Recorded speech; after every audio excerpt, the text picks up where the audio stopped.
Hi guys, it's album review time. It's a big one. It's Judas Priest and Invincible Shield.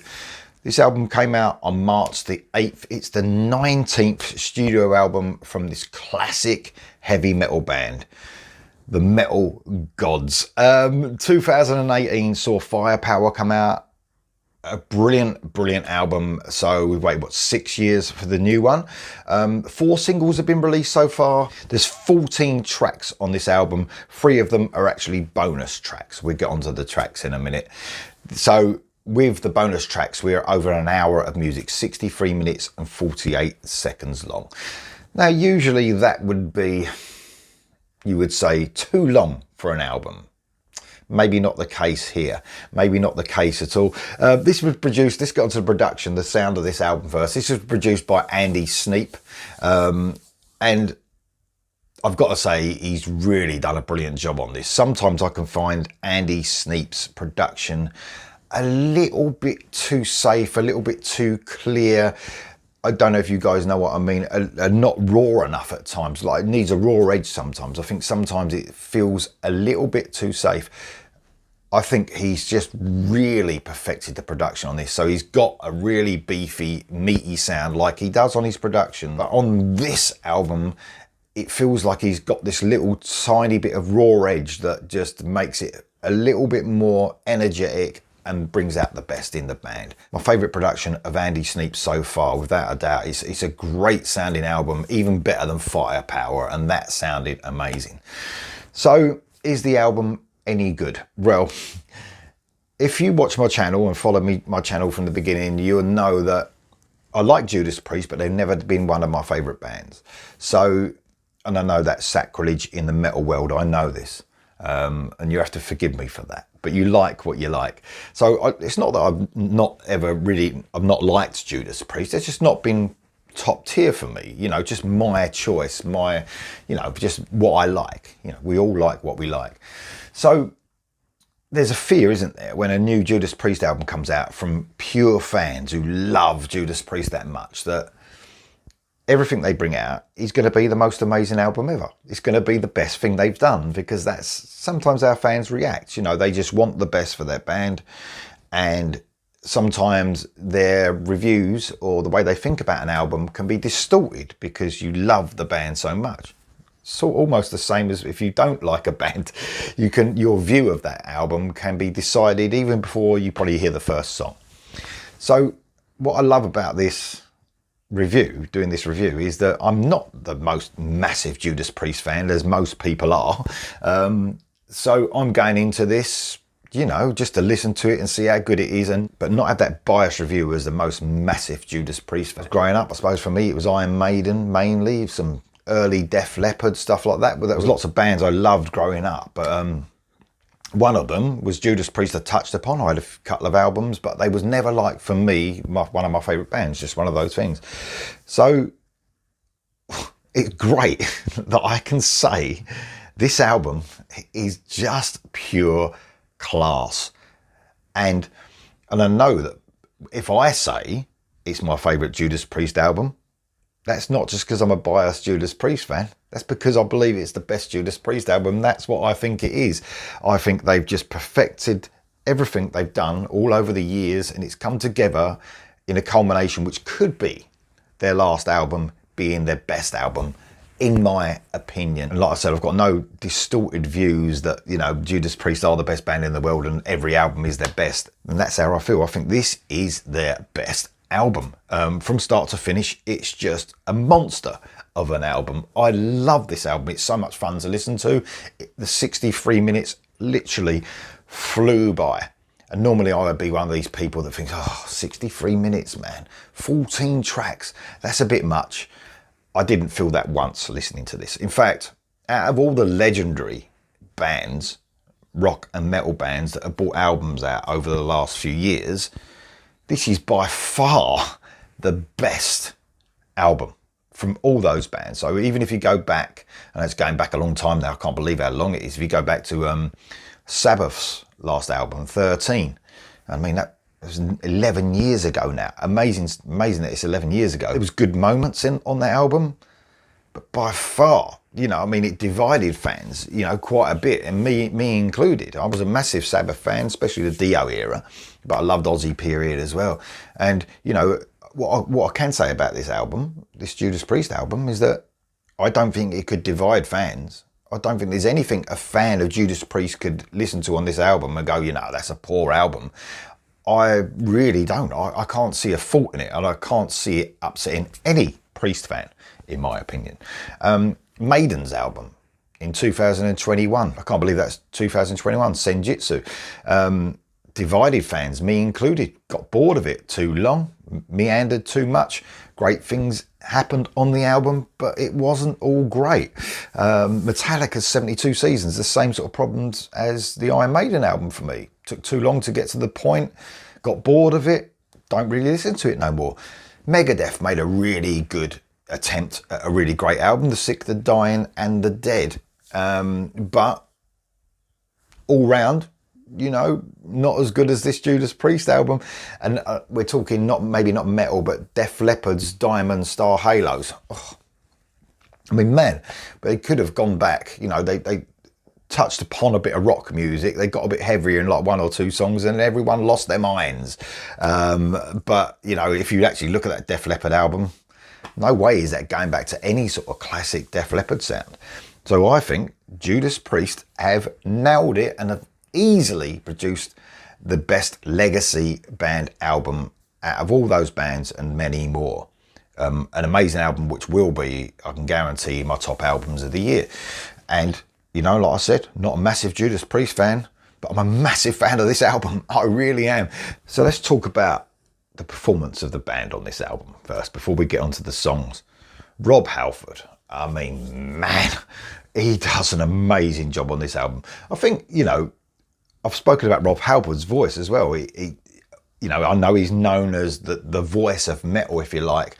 Could totally understand that. I've always, you know, had massive respect for Rob Halford and Judas Priest and what they've done for metal. But I sort of had in the past, I've had a bit of an issue with his tone, and a lot of it as well is I think the production on the Judas Priest albums didn't help. You know, the mix and sometimes the way they recorded the vocals. Not the case on this album. I've got to say, I'm so impressed with Rob Halford on this album. It is just, I mean, I've sort of almost like, I'm in awe of how great he sounds. 72 years old, and I can't even hear a difference in his vocal to what I heard on Painkiller album, for instance. It's just, wow. And then Glenn Tipton, of course, and Richie Faulkner on the guitars. I mean, Judas Priest have always been about guitars, whether, you know, KK Downing's been in the band, whoever it is, they have just been like a guitar fest. And this album is a guitar fest. It is just non-stop shredding, melodic guitar leads, twin solo. It's just amazing stuff. They just do. I was going to make notes on each of the solos, but let's just say across the board, the soloing, the guitar work on this album is just amazing. Then you've got Ian Hill and Scott Travis in the rhythm section, bass and drums. Just, you know, it's thunderous, this album. It's thumping. It's just an amazing feat that these guys have pulled off. And I think, you know, and like I said, to make this my favourite Judas Priest album, amazing stuff. It really is. Okay, let's get on to the tracks. Panic Attack kicks this off. First single, of course. Just brilliant, energetic track to open the album up. Love the 80s synth start at the beginning, and then full metal assault as it is in most songs on this album. What an intro, what a lead single, what a start to the album. The Painkiller vibes just running through this track brilliantly, especially that guitar work. The chorus, although quite simple for Priest, sometimes there's a lot of these choruses on this album where they would just, you know, chant out, if you like, that, you know, the title of the song.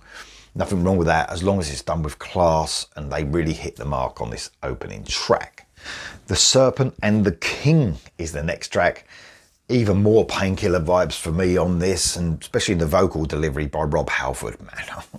Just that high-end vocal that he's got is just amazing. This song just sums up metal perfectly in over 4 minutes. It really does. Thrashy riffing, solo heroics, amazing vocals, and an absolutely pummeling rhythm section. Then we get on to Invincible Shield, the title track. Just over 6 minutes long, and it just, well, nearly 6.5 minutes long, and it just flies by. Medium to fast paced track. The 1, 2, 3 punch on this album is just amazing. The metal continues with another amazing gut punch of a title track. I love the vocal delivery from Halford as well, especially in that bridge to the chorus. There's absolutely no dip in quality here as the band sound. They sound so fresh. They're almost like they're striving to be better still.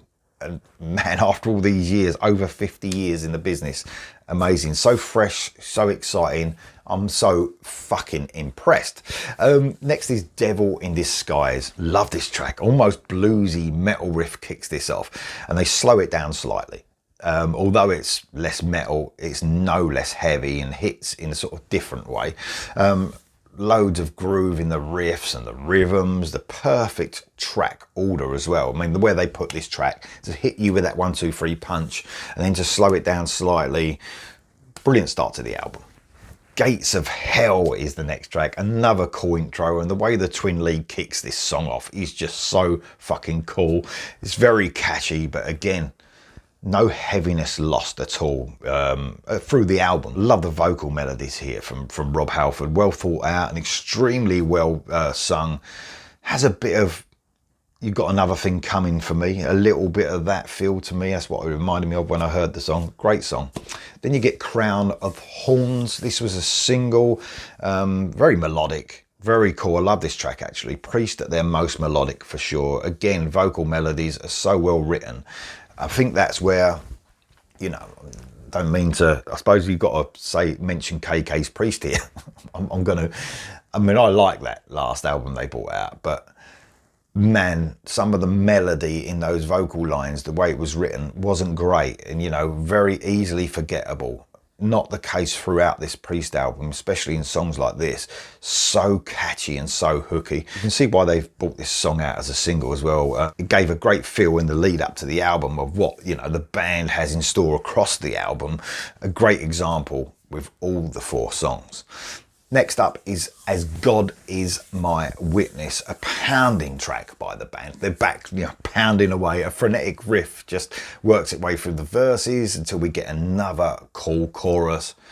Maybe not quite as hooky on the chorus on this one, but it's still there. You know, the hooks are still there. But the band are still like assault in your ears with all the heaviness. What a great track. Trial by Fire is the next track. Maybe my favourite of the singles as well. Guitars work their way like from a distance at the beginning, and there's a cool slight sort of odd time signature sort of blasts its way out the speakers through the verses. A great song. I love it. The bridge to the chorus and the chorus itself are just so brilliantly written. An epic metal track, very dark feel to it as well. Absolutely amazing.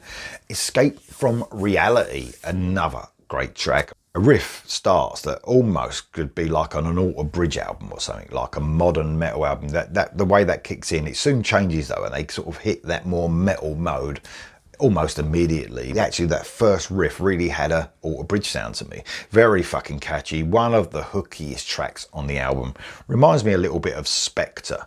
On Firepower. That was one of my favourite tracks and one of the most catchy. There's a part at the 3-minute mark that just reminds me a little bit of Ozzy as well. If you listen to it, don't kill me. I don't like comparing all the time, but it's almost like a nod from the metal god to the Prince of Darkness. That's how it feels to me, the way he's singing in that vocal style.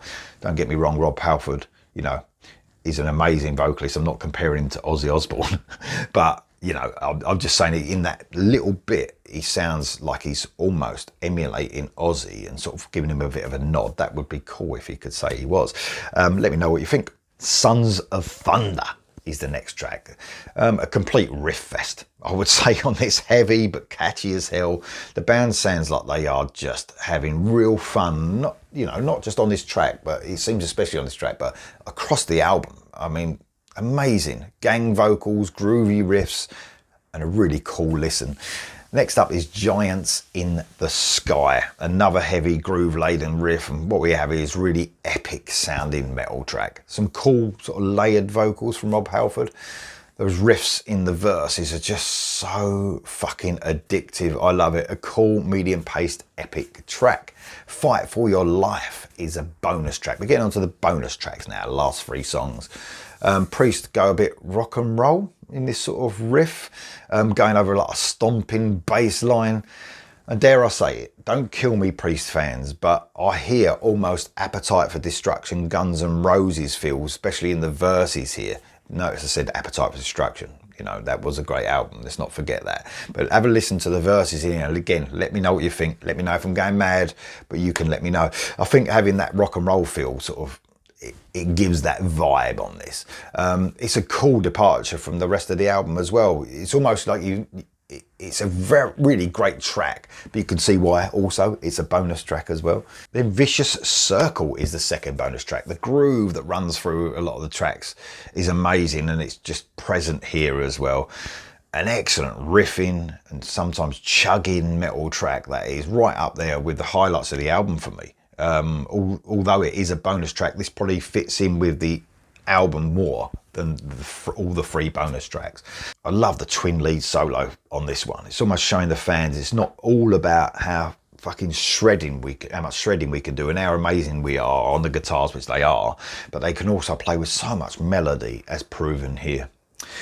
And then we move on to the last track, The Lodger. Is my least favourite track. It's sort of slow to medium pace, very dark.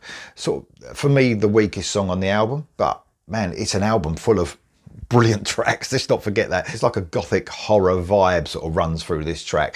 It's just about atmosphere, I think. It creates loads of that and feels a bit of the odd one out though across the album. And it's the last bonus track. You know, it's not meant to be on the 11 tracks. It's a bonus. And it actually feels like a bonus track as well. But, you know, that is just one slight dip on an absolutely amazing album. Guys, I can't tell you how much I love listening to this album. It is literally, like, from beginning to end, apart from the song on the end that I didn't like quite as much, an absolutely brilliant album. And if they were to end now and end with this album, I think it's the highlight of their career. And like I said, I'm not just being a fanboy, because I'm not a fanboy. I'm just saying this, for me, is their strongest moment. Judas Priest, Invincible Shield, just brilliant. You can see why so many bands are just, you know, influenced by this band. Amazing stuff. I am super impressed, but let me know what you think of it in the comments below though, please guys, and I'll see you soon.